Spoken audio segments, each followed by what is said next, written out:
Assalamualaikum warahmatullahi wabarakatuh. Bertemu kembali dengan saya Yadi Setiadi, masih pada pembahasan TPS UTBK pengetahuan kuantitatif bagian kedua.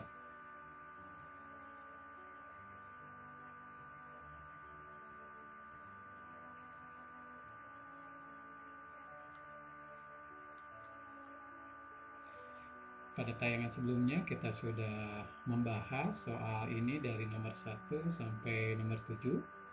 Nah, pada tayangan ini kita akan melanjutkan pembahasan TPS pengetahuan kuantitatif untuk nomor 8 sampai dengan nomor 20. Kita mulai nomor 8. Soal nomor 8 ini tentang geometri bidang datar. Sebuah prisma segi N beraturan memiliki 27 rusuk. Total panjang rusuknya adalah 135 cm. Jika tinggi prisma 5 cm dan rusuk alasnya adalah S, maka berapa nilai N tambah S? Nah, seperti yang kita ketahui bahwa prisma merupakan bangun ruang sisi datar dengan sisi alas dan sisi bagian atasnya kongruen, sama dan sebangun. Jadi kalau alasnya berupa segitiga, maka bagian atasnya pun, sisi bagian atasnya pun berupa segitiga. Nah, banyak rusuk prisma segi N terdiri dari N buah rusuk alas, N buah rusuk atas, dan N buah rusuk samping. Jadi total sebanyak 3N. Karena di soal ini diketahui banyaknya rusuk prisma adalah 27, maka 3N sama dengan 27. Dari situ kita peroleh nilai N-nya adalah 9. Jadi untuk soal ini prismanya adalah prisma segi 9 beraturan. Total panjang rusuk pada prisma segi 9 beraturan ini terdiri dari 9 buah rusuk alas yang panjangnya S. Berarti total rusuknya adalah 9S di alas ditambah 9S di atas, sisi atas. Jadi panjang rusuk total 8S tambah 9 kali 5 karena tinggi prismanya 5. Berarti untuk rusuk samping yang kita namakan rusuk tinggi prisma ini hitungannya adalah 9 kali 5. Jika kita selesaikan persamaan ini, 135 dikurang 45, 90 sama dengan 18S, maka diperoleh S-nya 5. Jadi N-nya 9, S-nya 5, sehingga hasil akhir N tambah S adalah 14. Jawabannya D. Kita lanjutkan pada soal nomor 9. Di bawah ini yang merupakan fungsi dari X ke Y. X adalah himpunan, demikian juga Y. Ingat kembali tentang konsep fungsi. Fungsi dari himpunan A ke himpunan B adalah suatu relasi khusus yang memasangkan semua anggota dari himpunan A ke tepat satu anggota himpunan B. Dalam bahasa sederhana, syarat terjadinya fungsi dari himpunan A ke himpunan B adalah semua atau setiap anggota itu punya pasangan di B, dan pasangan dari anggota A ini tidak boleh lebih dari satu. Jadi bahasa sayanya tidak boleh jomblo untuk anggota himpunan A dan juga tidak boleh berselingkuh untuk anggota himpunan A. Dengan demikian, supaya memenuhi syarat, maka jawabannya adalah C. Kita lihat di C, min 2 berpasangan dengan 0, min 1 berpasangan dengan 3, 0 berpasangan 3, 1 dengan 3, 2 dengan 3. Di sini boleh pasangannya sama, asalkan setiap anggota X tidak boleh memiliki lebih dari satu pasangan.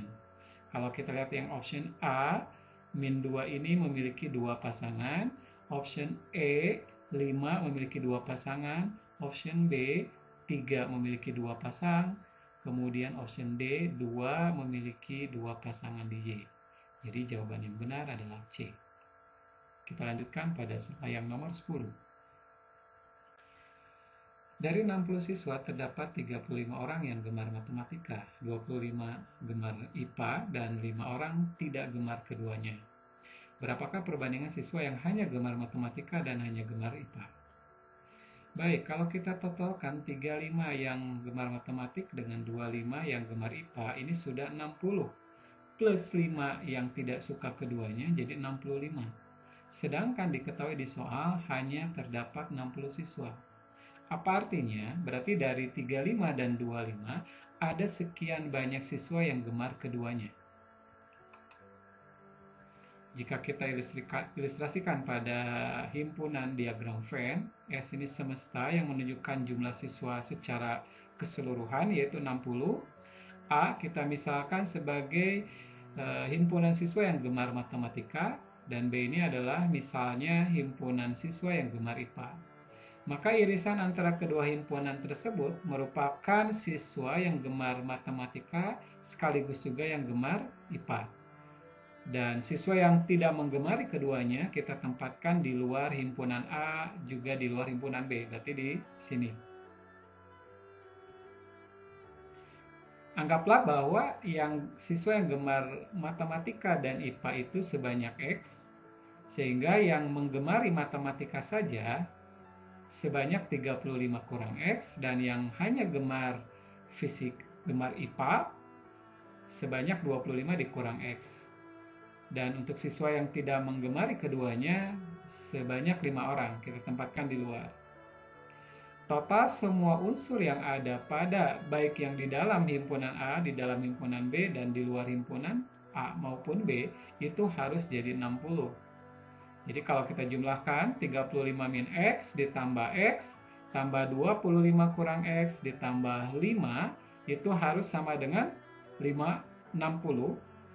Dengan demikian 60-nya dikurang 5 itu sama dengan 55. Gitu ya. Jadi kalau kita hitung ini 35 ditambah 25 adalah 60. Ini min X tambah X habis. 60 dikurang X sama dengan 55. Maka X-nya adalah 60 kurang 5. Sebanyak 5 orang yang gemar matematika dan juga gemar IPA. Dengan demikian yang gemar matematika adalah 35 dikurang 5, yaitu 30, dan yang gemar IPA saja sebanyak 20. Dan perbandingan antara yang gemar matematika saja dengan yang IPA saja adalah 3:2. Jawabannya B. Kita lanjutkan pada soal yang berikutnya, nomor 11, tentang geometri bidang datar. Sudut pada garis yang sejajar. Sudut nomor 1 ini besarnya adalah 140 derajat, nomor 2 besarnya 160 derajat. Yang diminta besar sudut nomor 3.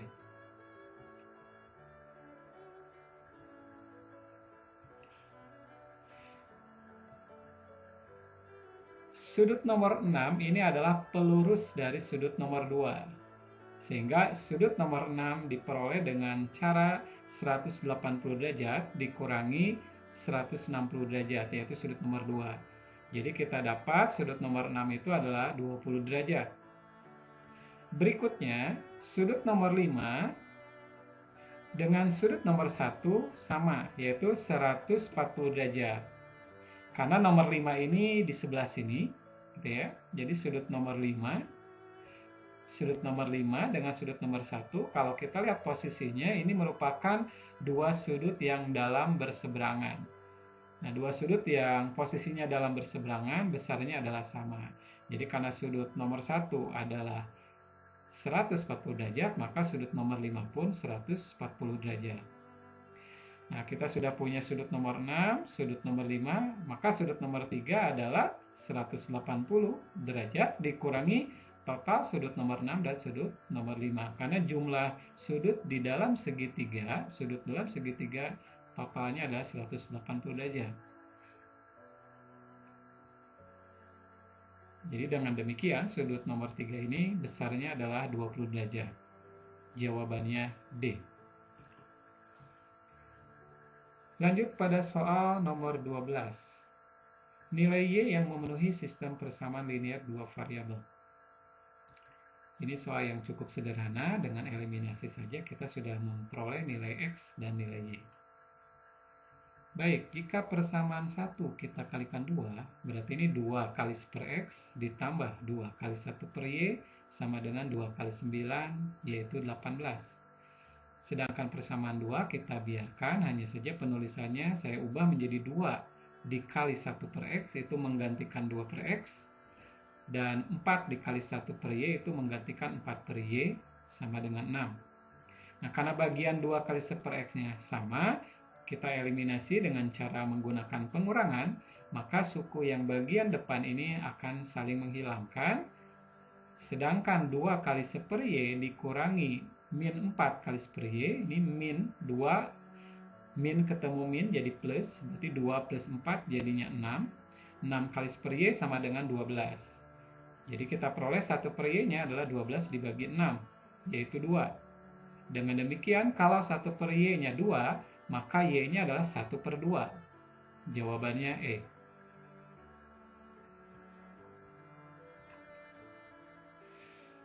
Soal nomor 13.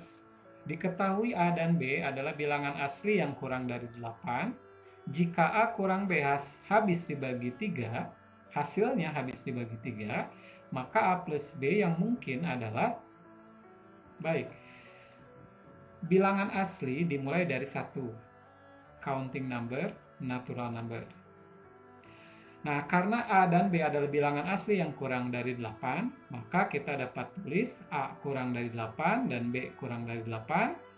Dengan demikian, karena ini pertidaksamaan tandanya sama, jika dijumlahkan yang ruas kiri menjadi A plus B, yang ruas kanan 8 tambah 8 jadi 16. Itu berarti A tambah B lebih kecil dari 16. Kalau kita lihat di pernyataan 1, 2, 3, dan 4, semuanya ini kurang dari 16. Jadi memungkinkan untuk menjadi jawaban. Nah, di soal disebutkan bahwa A kurang B hasilnya habis dibagi 3. Kita katakan bilangan yang habis dibagi 3 itu sama saja dengan kelipatan 3. Jadi A min B dapat kita tulis dalam bentuk 3K. Dengan K merupakan bilangan bulat. Jadi ketika kita menulis A min B sama dengan 3K, itu kita bisa sebutkan juga bahwa A min B habis dibagi oleh 3.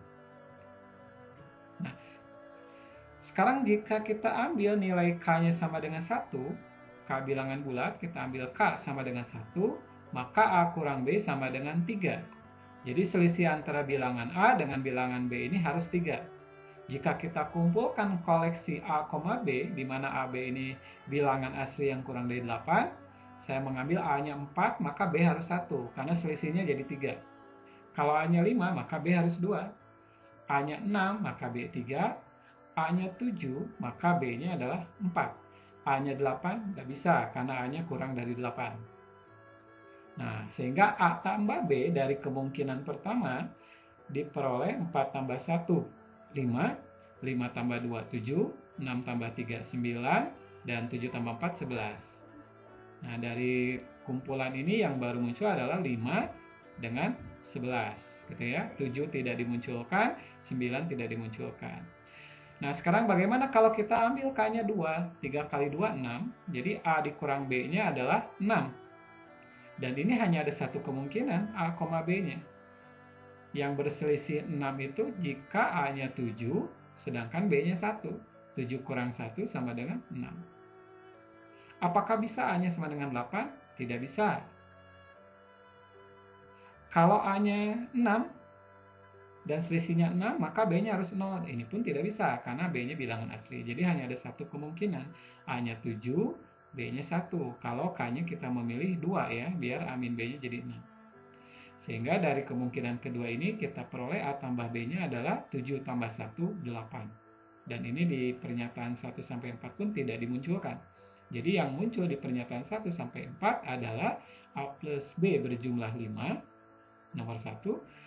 Dan A plus B berjumlah 9. Berjumlah 11, maaf, nomor 3. Pilihan yang benar adalah 1 dan 3 saja yang benar. Lanjut pada soal yang nomor 14, geometri. berapakah panjang EF?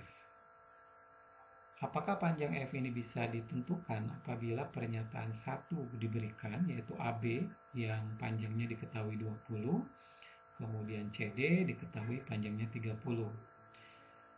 Apakah panjang EF ini bisa ditentukan apabila hanya AB saja yang diketahui? Atau hanya CD saja yang diketahui? Atau dua-duanya harus diketahui supaya EF dapat ditentukan? Atau dua-duanya tidak bisa digunakan untuk menentukan panjang EF?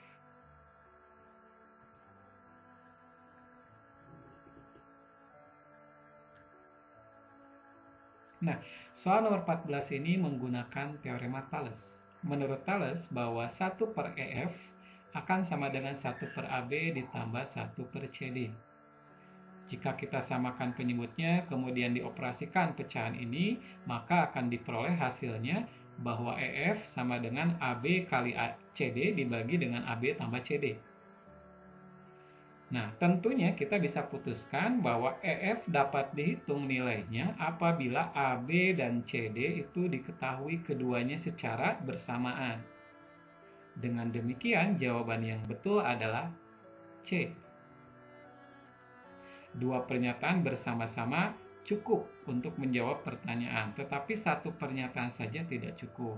Artinya kalau hanya AB saja yang diketahui, tidak bisa. Atau hanya CD saja yang diketahui, itu pun tidak bisa. Atau bahkan dua-duanya tidak diketahui, itu pun tidak bisa. Jadi jawaban yang benar adalah C. Lanjut pada soal yang nomor 15. Daerah arsiran ini memenuhi pertidaksamaan yang mana, gitu ya. Oke, ini soal yang cukup mudah. Kita cari dulu persamaan garis yang melalui titik 0,1 dan titik 4,0. Caranya adalah 1 ini miliknya X disilang, jadi ini 1 kali X menjadi 1X.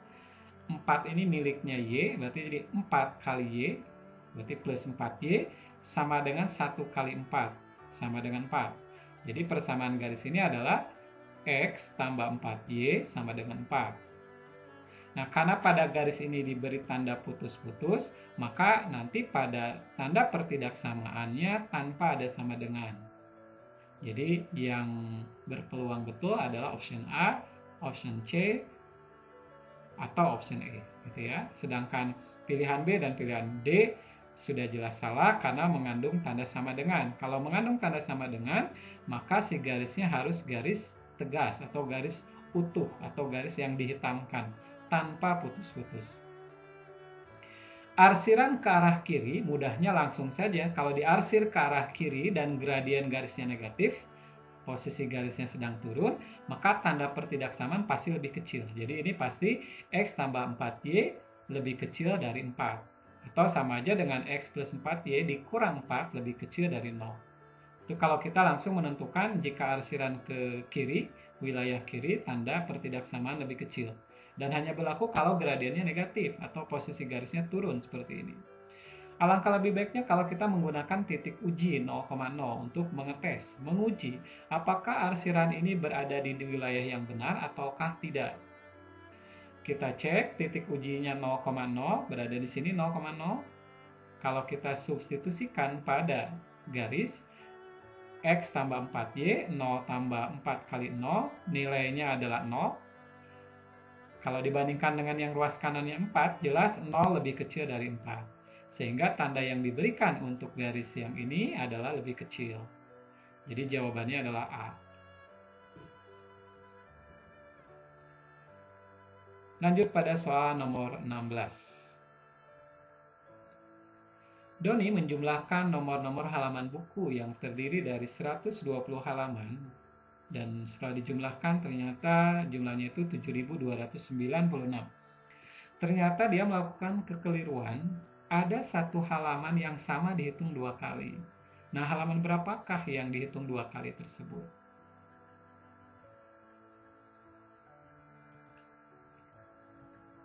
Ini nomor halaman bukunya dari 1 sampai halaman 120.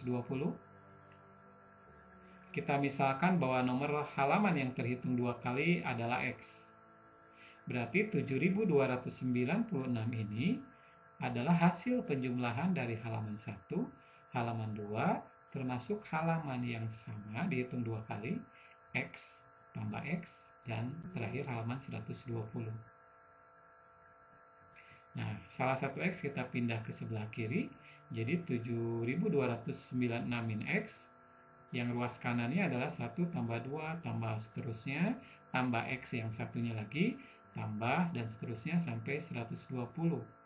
Karena X-nya ini sudah dipindah satu buah ke ruas kiri, maka yang ruas kanan akan membentuk deret aritmetika yang bedanya 1.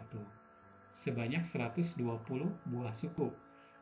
Jadi S120-nya dapat dihitung. 120 dibagi 2 kali suku awal tambah suku akhir. 1 tambah 120. Sehingga ini 60 dikali 121, hasilnya adalah 7260. Sehingga X-nya adalah 7296 dikurangi 7260, yaitu 36. Artinya, nomor halaman buku yang terhitung 2 kali adalah halaman 36. Jawabannya D. Soal nomor 17. Tentang sudut dalam garis yang sejajar. Sudut A1 ini besarnya 8X kurang 5 diketahui. Demikian juga sudut B5 diketahui besarnya adalah 3X tambah 75. Jika garis A dengan garis B ini sejajar, maka berapakah nilai X?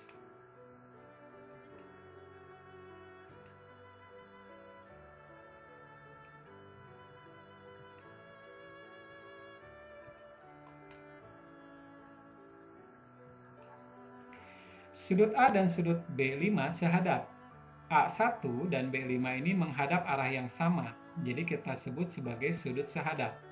Sudut sehadap besarnya sama, sehingga 8X kurang 5 akan sama dengan 3X tambah 75.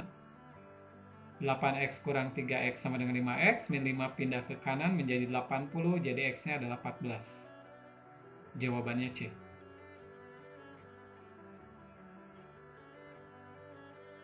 Soal nomor 18, dalam sebuah kotak terdapat 13 bola, diberi nomor 1 sampai 13. Jika satu bola bernomor ganjil dan diambil dan tidak dikembalikan, kemudian diambil lagi satu bola bernomor genap juga tidak dikembalikan, maka pada pengambilan ketiga diambil satu bola secara acak. Peluang terambilnya bola bernomor ganjil pada pengambilan ketiga ini berapa? Ya.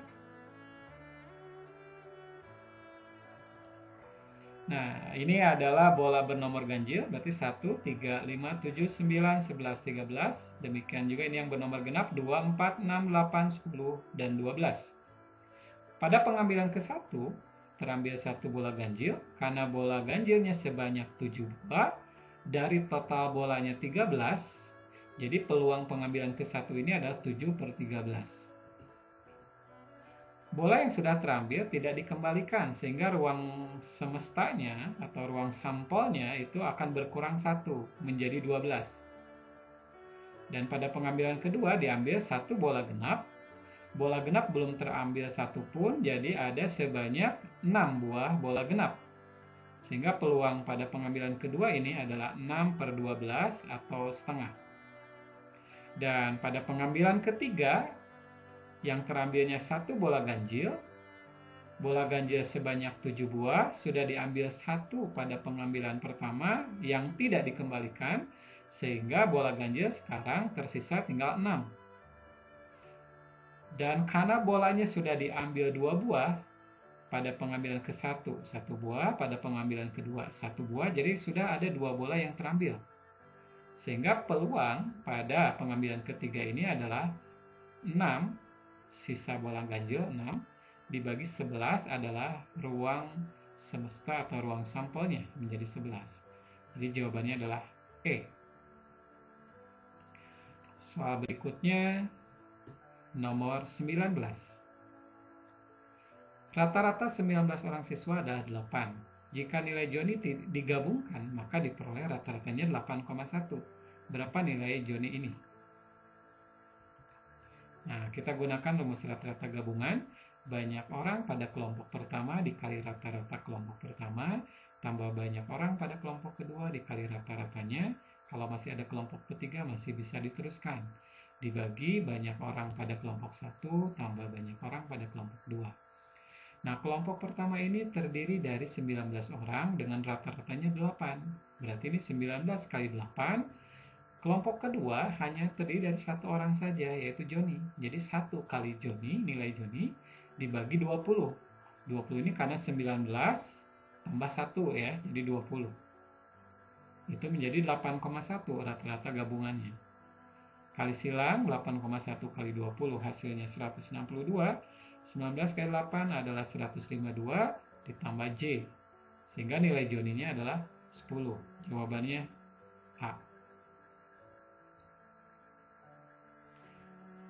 Soal nomor 20.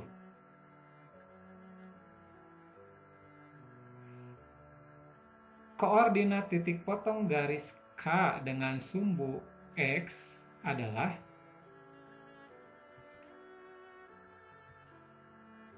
baik, kita lihat garis L, garis yang melalui titik 0,5 dan titik min 1,0 dapat dihitung gradien garis L Y2 dikurang Y1 dibagi X2 dikurang X1. 5 kurang 0 dibagi 0 kurang negatif 1. Hasilnya adalah 5. Garis L dengan garis K saling berpotongan tegak lurus. Jika ada dua garis saling berpotongan tegak lurus, maka perkalian kedua gradien garis tersebut sama dengan negatif 1. Atau dengan kata lain, gradien garis K, MK, sama dengan negatif 1 dibagi ML. Jadi negatif 1 per 5. Berikutnya kita misalkan bahwa garis K ini memotong sumbu X-nya di A,0.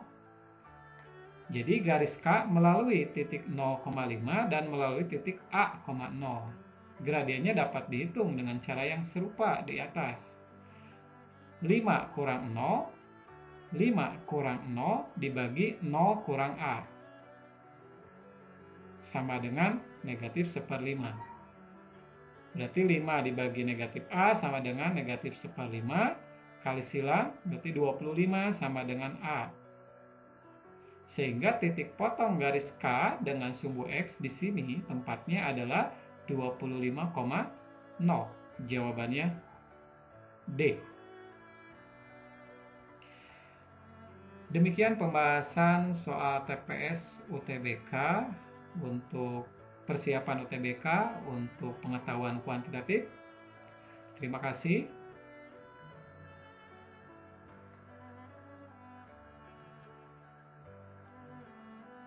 Sampai jumpa lagi pada tayangan berikutnya.